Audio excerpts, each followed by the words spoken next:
Don't you love it when things are both easier and more affordable? Like when the rain washes your car for you. Or like when you save up to 10% by bundling your renters and auto insurance with USAA. Bundle with USAA and start saving. Get a quote today. It's time for basketball, and Uber Eats is dropping deals on game day favorites to keep you locked in on the action. Like when you're craving a buzzer beater, but also buffalo wings. Or when an upset makes you want to ugly cry into a pizza. And right now, Uber Eats has game day deals from Burger King, Buffalo Wild Wings, KFC, and hundreds more local favorites. So you can keep your eyes on the ball and your hands on a burger. Order now, only on Uber Eats. Product availability varies by region. See app for details. This episode is brought to you by Indeed. When your computer breaks, you don't wait for it to magically start working again. You fix the problem. So why wait to hire the people your company desperately needs? Use Indeed's sponsored jobs to hire top talent fast. And even better, you only pay for results. There's no need to wait. Speed up your hiring with a $75 sponsored job credit at Indeed.com/podcast. Terms and conditions apply. Welcome to another episode of Anxious Black Belt. Usually on Tuesdays, I share my thoughts on subjects. It's a solo episode. This week, we're going to do it a little bit different. I've got Mary Stevens with me here. We're going to have a chat about our recent cancellation of our projects. This is an area of a charitable work when we're donating our time and trying to support communities. And we both had on the same week our project cancelled. So we're going to explore our emotions and feelings about that subject. Thank you to everybody for your support. We are 5,000 subscribers now. If you would like to subscribe, you enjoy the podcast, you enjoy the clips on the martial arts, kata, bunkais, and so on, consider joining as a paid member on YouTube. If you are listening on Spotify, consider becoming a Patreon, where you're going to get access to a extra footage from the seminars, extra clips from me about applications and so on, plus adverts-free episodes of this podcast that you can access earlier. It's on Wednesday, so we got a few days to listen before anybody else.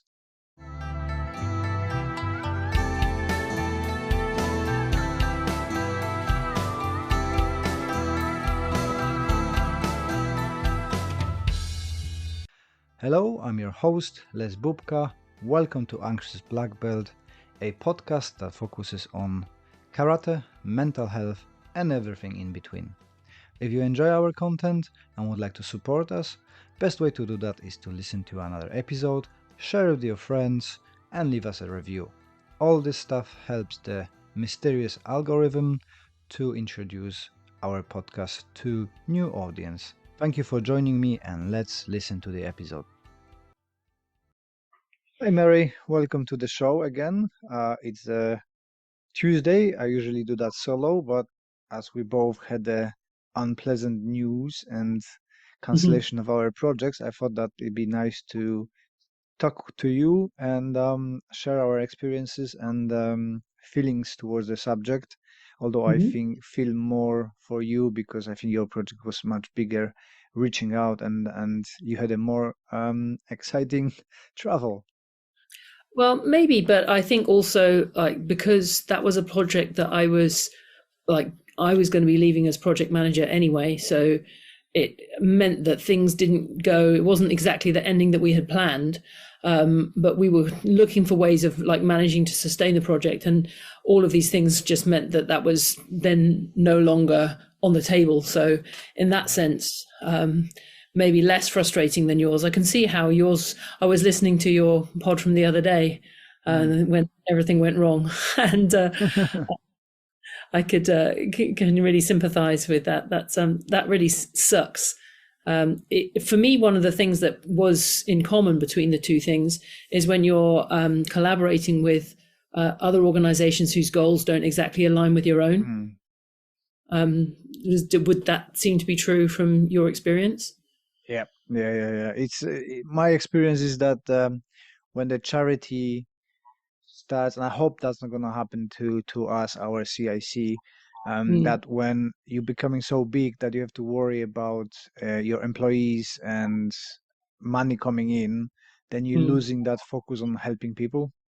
Yeah, that's true of a lot of these things, isn't it? I mean, many of us in martial arts remain small businesses because then we have a better management of the product itself. And once you start to get beyond that, and you're employing instructors, then you don't duplicate yourself. That's the penalty of small businesses, isn't it? And I'm sure the same is true, that it's keeping a focus on what's truly important for you with Karate for Mental Health. That's potentially going to be a challenge for you. As I would hope that it will expand, and there will be many more projects that are successful for you. Well, we hope so as well. But can you tell us what happened with yours? Because you had a journey to India, and then you've been very quick back.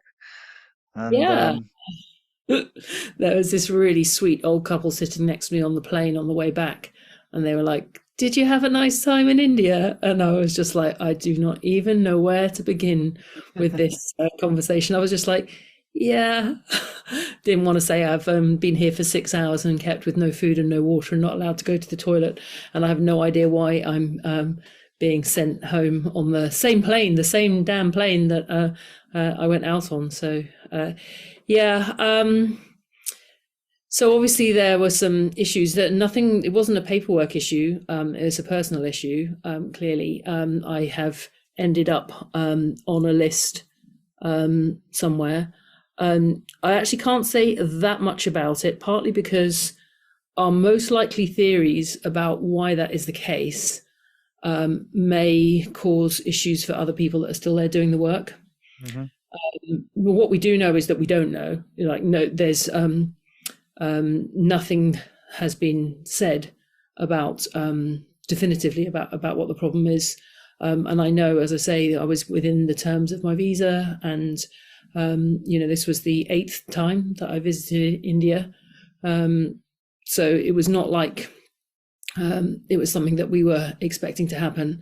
But as such, I haven't had any official answers at all, and I think it's quite possible that I won't get any.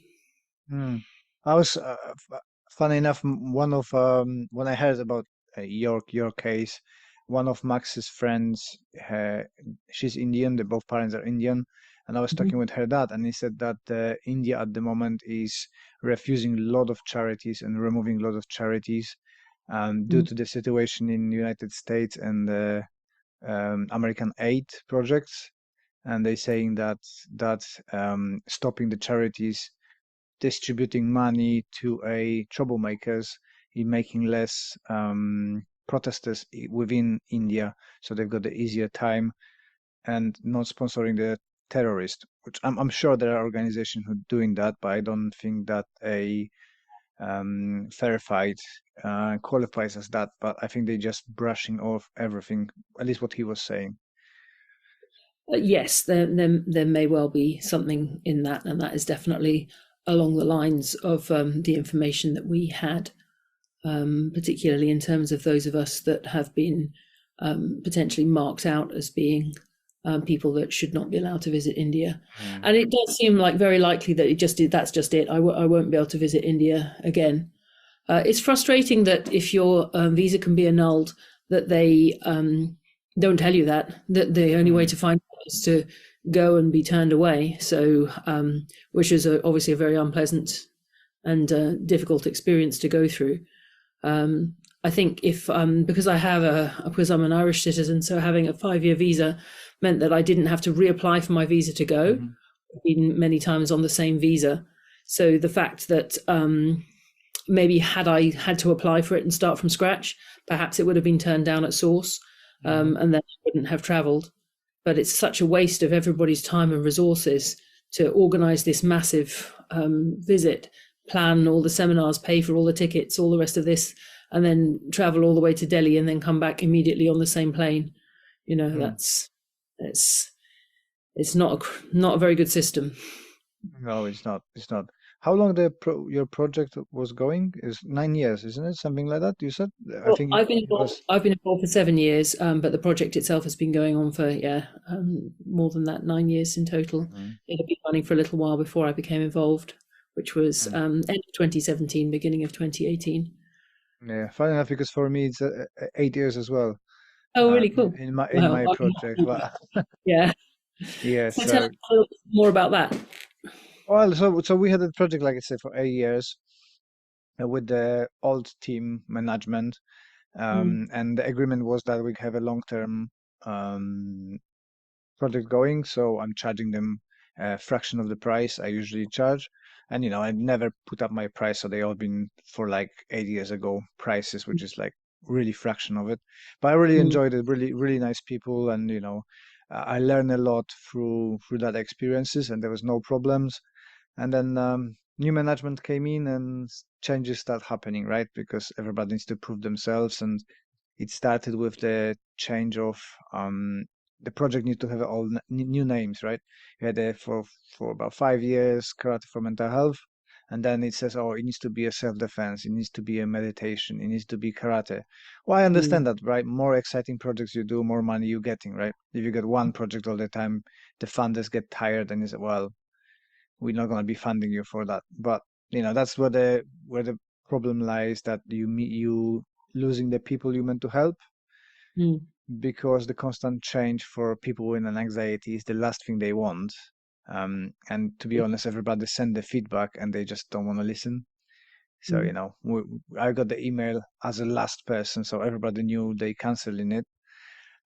Just saying thanks for your work, maybe in the future, but at the moment we're feeling that the project is too repetitive and going for too long. And in turn, we want to, what did they say? They said we want to maybe having a break will boost attendance. Well, Well, isn't it? Yeah. speaking with the people who attend, the people who come into my groups go into other groups as well. So we have on average about 14, 16 people building from zero. And one thing which really annoyed me with all of this is that we've been advertised for that all year, 8 years twice. Any Mm, mention on social media from the charity that we're doing karate. But yoga and other stuff, constant churn of adverts. And mm. the people saying that they have 4 or 5 people, I've got 14, and they decided to cancel mine.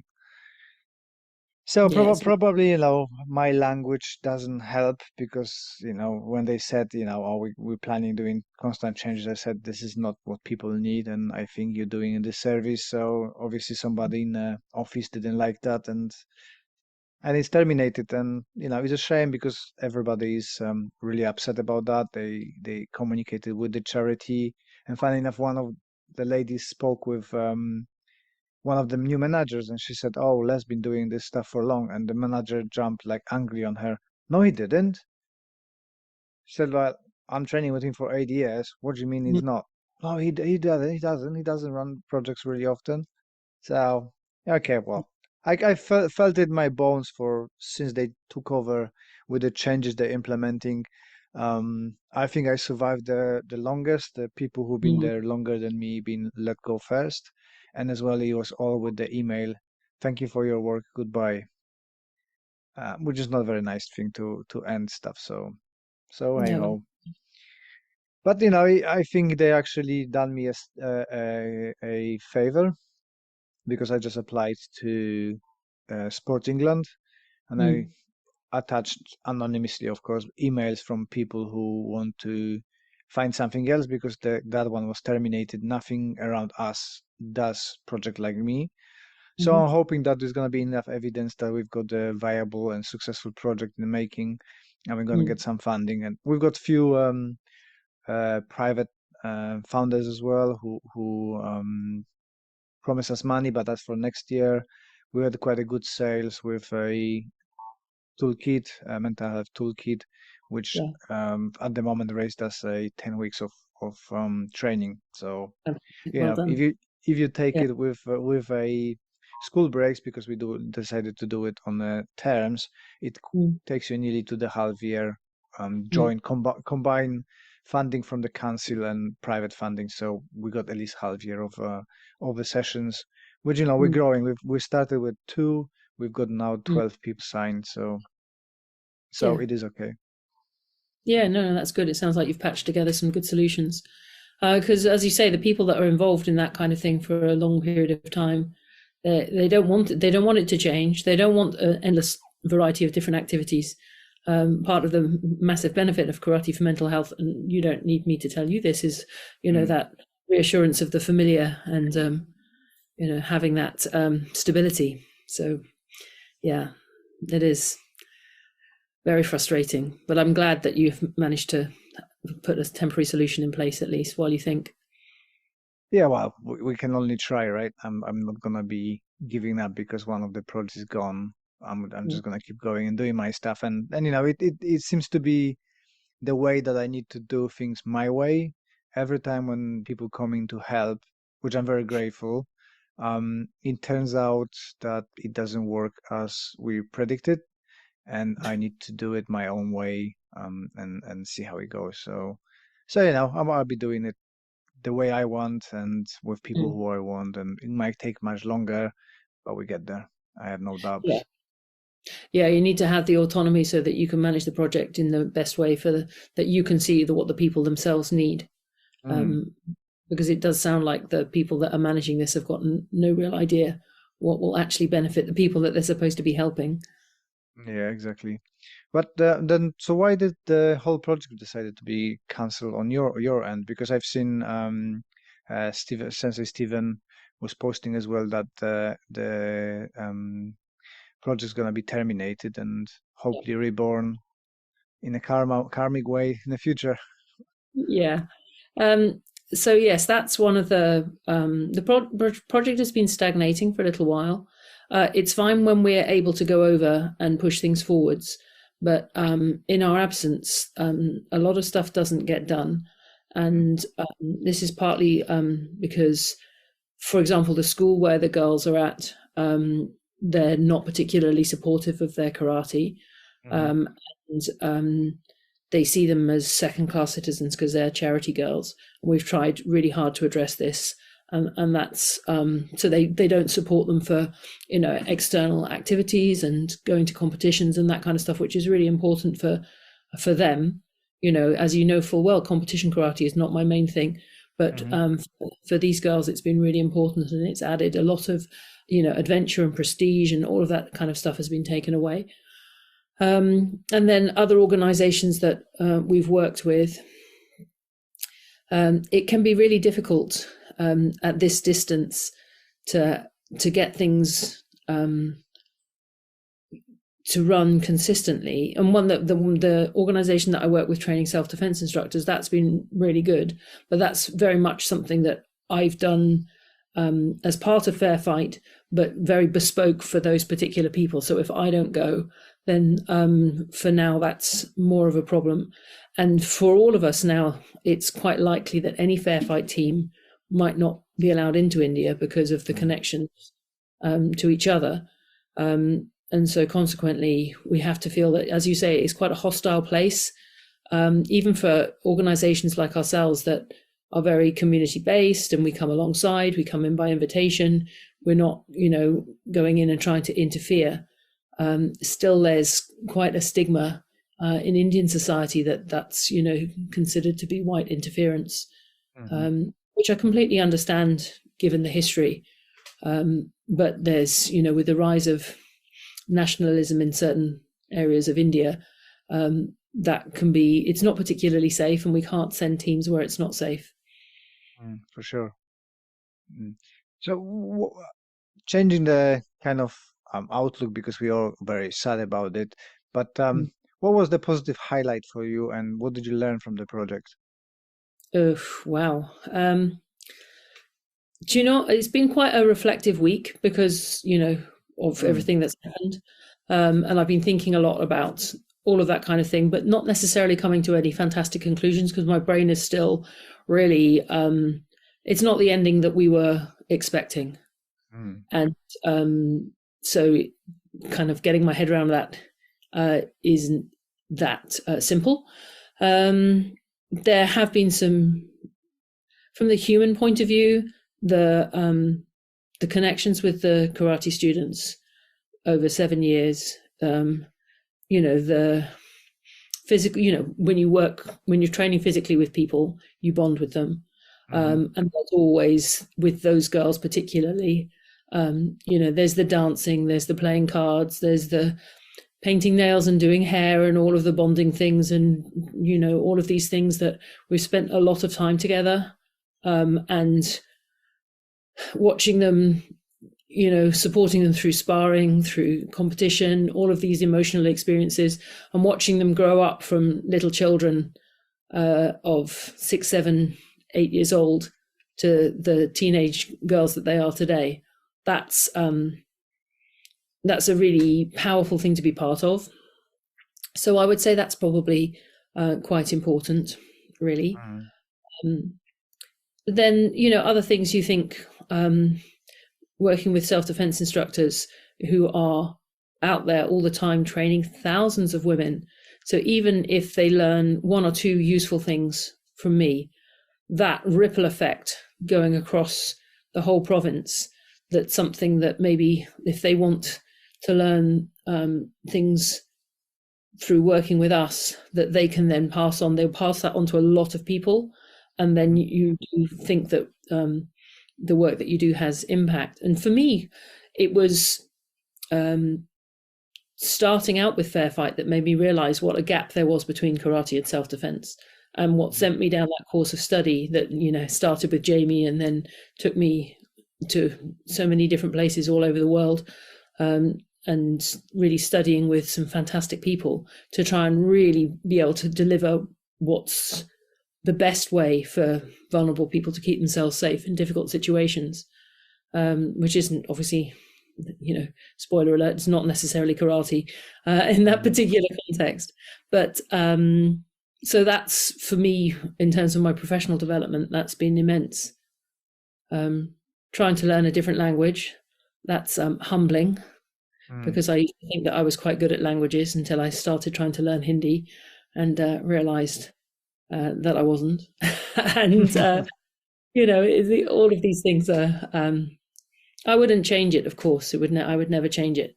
But it's 7 years in the time that I have now. That was, I'm 53 and a half now, and I have to really concentrate on trying to make my business at home work. We've been through COVID. We've got so many, it's not the same. I don't have the same life now that I had when I started with Fair Fight. And I have to be grown up about that. So. For sure, everything changes, right? Everything evolves. And one certain thing is that there will be change. Mm-hmm. Yeah. For me as well, the building the communities, I made really great friends in there, and we stuck together, and there's a core group of people who follow me and take me into places and take me into the world of disability, and working with people with different needs and learning how to see the world through their eyes, and kind of cure myself from the typical mistakes of the instructors, and things that I was not aware. Well, I thought I've got everything sussed, but with every new session, new person coming in with different disability, you just learn new things, and simple things like communication, right? Because as you know from my book, I lost my teeth quite early, so for me, quite often talking with the hand in front was natural. When you've got people who liberate, it's very very poor communication skills. So and actually turning into being a good listener. And I think this is one of the things that I can translate into the podcasting. Is the one of the feedbacks I've got from people that is like, wow, your guests are feeling very free to talk and explain stuff and stuff, because I just sit there and listen, right? I hear a lot of podcasts where people like to listen to their words, and I think one of my friends said that the radio people are people who like to listen to themselves, like DJs and stuff like that. And I think this is very prominent for a podcast as well. I hate my voice, still I don't like it. But because I can listen somewhat better through that project, I think that's why people enjoy and are drawn to my podcast, because I can allow people to express themselves and they feel comfortable. And I think that's the skills I learned from that project, um, dealing with people with different disabilities, and just have to be always putting my word in, because it's not always appropriate. It's like, oh, how are you today? Oh, I'm not great. You cannot just say, I'll be fine, because for some people it won't be fine, right? So this was kind of a huge clash of um, habits, I would suppose, or responses that we conditioned to do. If you ask me how are you, the expected answer is fine, right? Yeah. And when something destroyed that world, saying, oh, actually no, I'm suicidal, or I've got the life sentence, it's just it changing perspective, right? So I really enjoy that part of the project. Yeah. When people go off script, and then you're like, oh damn, I have to think, and I have to engage, and I have to challenge. And like you say, and like too often people don't understand their own privilege at all, and that's something that you're constantly reminded of. That we might, you have people that, oh, why don't you just do this, or why don't you just do that? And it's like, you have no idea what that person's experience. The people who are chronically ill, they have way more understanding of their illness and capabilities than we ever could. So we have to listen to them and their experience. And the number of people that feel qualified to give plenty of free advice on things that they really don't know anything about is quite spectacular. And projects that help you learn and recognize where that, we're all guilty of it, of course. And we just keep catching ourselves out with our assumptions. It's the old truth. You don't know what you don't know, right? If you've never been in that environment, I never been with disabled people. Before moving to UK, before meeting my wife, her father had been in an accident when he was 18. He had no use of his right arm. So, my wife got a different understanding of it because she was raised with a disabled person. I never had a disabled person in my friends circle from school or with family. So it's kind of foreign world. So it was nice to, well, nice and not nice, right? You feel compassion for people who suffering like terminal illnesses and stuff like that. But compassion and being, what is the word? Feeling pity over them is the two different things, right? You don't do them any service, pitying them, and they just want to live to the fullest they can. So you need to support that and do whatever you can with the time you've got left with them. Yeah, and respect them and learn from them as best as we can, because their insights are very, often powerful for people to help them. And then you just would hope that if you are exposed to that enough times, that you can approach people without necessarily jumping to conclusions about who people are and what they need. It's hard. Nearly 10 years in the project, and I still catching myself sometimes going on a seminars and I see somebody and I'm thinking, well, what an idiot, right? And then you meet that person in thing and you're thinking, I'm the idiot. I'm so judgmental. It's just unbelievable, Stop doing that. But I think that's the human nature, right? We all like to judge, and the old saying, "Don't judge the book by the cover," is very true in terms of character and people and appearance. And I should know better, because people don't want to talk to me because of my face, because I look angry all the time. So I should know better. But we are all judgmental. So And yet here we are, you and your Polish face. And, but as well, there is a huge impact of projects, and I can say about your project, right? Because I met you and we talked about your work in India. My eyes been open to what are the complete differences between worlds, right? The thing that we think is really bad for women here is 100 times more in India, right? We just don't say it, we don't know it, so you don't know what you don't know. But you're thinking that, oh, we've got here huge problems, and that's not really true. I'm not saying they're not problems, and I don't Right. want to, belittle them. But compared to what the girls in India, what you've been saying to me about different cases, it's just unimaginable. That's the word. Yeah. For us, because we are not submerged in that culture, right? But it's nice to see that through kind of just meeting with you in the UK, my awareness can be greater of things outside, because you had that experience and you've been talking about it. So that's the other side of the impact of your work, not only in India but in the wider world. Yeah, I get that. And yeah, I think that's to an extent true. One of the things that's frustrating about the project not being able to travel this time was I had really spent a lot of time designing a sexual assault prevention seminar, which was very much designed around the Indian context, where there's a lot of gang rape, there's a lot of mutilation, there's really horrendous.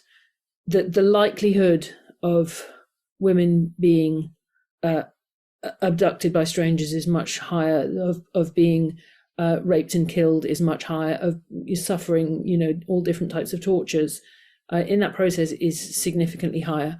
And those are things that I would not be teaching in a UK seminar. But in India, they're front and center of those participants' minds as instructors. The fears are very real and very justified. And so, you were approaching a different type of risk assessment there. And so I was proud of the work that had gone into that particular seminar because of the previous work that I'd done with those instructors. So I knew where they were at, and I knew what they were doing, and I knew who they were working with, and all of this stuff was really framed around what was going to benefit them. And that's, for me, that really does feel like unfinished business, which I can't, and again, it was very much, normally I'm like sort of massive on prevention, awareness, verbal skills, all of those things. But this was really about upskilling in a very physical context, partly because of the limitations on translation and so on. So more physical stuff was planned in that, but also it's because that was in terms of what the needs of the group were, that was really important for them. So yeah, in terms of how things are different here and there, I know that a lot of people, patriarchy is very bad everywhere. Yes, it is. But it is a different environment. It's a different landscape. Sure. I was actually, my last session this Thursday with Oakleaf is the self-defense kind of workshops, and we've been discussing that. You made me aware, and as well being from Poland, made me aware that the self-defense is very based on cultural regions, let's say that Yeah. way. So, like you said, teaching girls in India would be completely different than teaching women in here. And for myself as well, it's completely different environment teaching for example, knife defenses in Poland and in UK. You've got Yeah. a long culture of stabbing, where in Poland it happens when somebody is drunk and grabs the knife in a kitchen or something like that. So I'm not saying there's no on purpose stabbing, but it's not culturally accepted so much. I think accepted is a wrong word, but you've got a No, I long mean the heritage of stabbing. expectation of it. Yeah. Yeah, so it have to be varied, and you have to educate yourself. And I think one of the struggles of self-defense groups is that there's one solution to everywhere. So people from states coming and they're teaching about gun disarms and stuff like that, when in UK you don't have although it's increasing now, the many firearms, right? So it's all kind of depending on the environment and culture and what's going on in the same thing, and it needs to be tailored, which, like you said, you done that job in India to tailor it to the situation of what those girls going through. Yeah. Yeah, that's the thing. And yeah, that's going to take me a while to sort my head out around that, I think. But such is life. We don't, things go in unexpected directions. I mean, and obviously I always believe that no work is wasted. That was very much designed for them. But Chris was helping with it. In order to memorize the drills, I made a kata from all of the drills, because I'm a karateka and that's what we do when we like to sequence things. And it's really cool. I really like it. I think I'll probably adopt it and teach it, because it's a really good way of memorizing certain set of drills if you're the disempowered person in any particular attack. So there's going to be, there's always benefits, isn't there, if you have mindset to look for them, if you're able to have the mindset to look for them, because I appreciate not everybody's in that place.